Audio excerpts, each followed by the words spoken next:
ఆధ్యాత్మికత అంటే కష్టాల నుంచి పారిపోవటం అని చాలామంది అనుకుంటారు కదా. నిజమే. కానీ ఈ స్క్రిప్ట్ చెప్పేది దానికి పూర్తిగా వ్యతిరేకం. ఇది పారిపోవటం కాదు, జీవితంలోని సవాళ్లను ఎదుర్కోవటానికి మనల్ని సిద్ధం చేసే ఒక ట్రైనింగ్ లాంటిది. ఇందులో నన్ను వెంటనే ఆకట్టుకున్న విషయం అదే. ఆధ్యాత్మిక మార్గంలో వెళితే కష్టాలు పెరుగుతాయనడం అది కొంచెం చాలా వింతగా అనిపించింది. సాధారణంగా అందరూ దీనికి రివర్స్లో అనుకుంటారు కదా. కరెక్ట్. కానీ ఇక్కడే ఒక మెలిక ఉంది. ఈ స్క్రిప్ట్ ప్రకారం మనం బలంగా తయారవుతున్న కొద్దీ జీవితం మనల్ని ఇంకా పెద్ద పరీక్షలకు గురిచేస్తోంది. ఓ. అంటే బడిలో క్లాసులు పెరిగే కొద్దీ పరీక్షలు కఠినంగా మారినట్టు దీన్ని శిక్షగా కాకుండా మన ఎదుగుదలకు ఒక అవకాశంగా ఈ స్క్రిప్ట్ చూపిస్తోంది. ఓకే, అది ఆసక్తికరంగా ఉంది. మరి ఈ ఆలోచనకు ఆధారమేమిటి?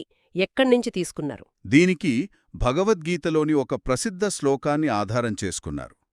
మాత్రాస్పర్శాస్తు కౌంతేయ శీతోష్ణ సుఖదుఃఖదః. విన్నట్టుంది. అంటే సుఖదుఖాలు, చలి, వేళి లాంటివి వస్తూ పోతూ ఉంటాయి. అవి శాశ్వతం కాదు, కేవలం తాత్కాలిక అనుభవాలు మాత్రమే. అవి మన నిజస్వరూపం కాదని. అయితే ఇక్కడ నాకో సందేహం. సుఖదుఖాలు వస్తుంటాయి పోతుంటాయని చెప్పడం సులభమే. కానీ నిజంగా కష్టాల్లో ఉన్నప్పుడు ఇది తాత్కాలికమే అని మనసుకి సర్ది చెప్పుకోవడం అది సాధ్యమేనా? మంచి ప్రశ్న, చాలా ప్రాక్టికల్ ప్రశ్న. దానికోసం ఈ స్క్రిప్ట్ ఏమైనా సలహా ఇస్తోందా?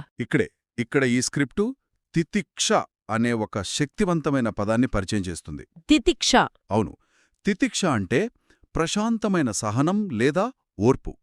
అంటే నొప్పిని లేదా కష్టాన్ని గొడవ చేయకుండా, ఫిర్యాదు చేయకుండా నిశ్చలంగా భరించగలగడం. ఇది నాకు జిమ్లో వర్కౌట్ చేస్తున్నప్పుడు కలిగే అనుభవాన్ని గుర్తుచేస్తోంది. మొదట నొప్పిగా ఉన్నా క్రమంగా భరిస్తేనే కండరాలు బలంగా తయారవుతాయి. బహుశా మానసిక ఓర్పు కూడా అలాంటిదేనేమో. ఓకే. అంటే లక్ష్యం సవాళ్లను తప్పించుకోవడం కాదు, వాటిని తట్టుకునేలా మనల్ని మనం మలుచుకోవడం అన్నమాట. ఇది స్విమ్మింగ్ నేర్చుకోవడం లాంటిది. అలలకు భయపడి ఒడ్డున కూర్చోవడం కాదు. అలలతో పాటు ఈదడం నేర్చుకోవడమే. సరిగ్గా చెప్పారు. అసలైన నైపుణ్యం అదే కదా. సరిగ్గా అదే. ఈ భావనను బలపరుస్తూ స్క్రిప్ట్ చివర్లో స్టే రూటెడ్, స్టే సరెండర్డ్ అనే ఒక సందేశమిస్తుంది. సరెండర్డ్ అంటే శరణాగతి అనే పదం కొంచెం కన్ఫ్యూజింగ్గా ఉంటుంది. శరణాగతి అంటే అన్నీ వదిలేసి చేతులు కట్టుకుని కూర్చోవడమా, ప్రయత్నం ఆపేయడమా? కాదు. ఇక్కడ శరణాగతి అంటే నిస్సహాయత అస్సలు కాదు. అది దైవిక శక్తిపై అపారమైన నమ్మకం. అలాగా. మన ప్రయత్నం మనం చేస్తూ ఫలితాన్ని ఆ శక్తి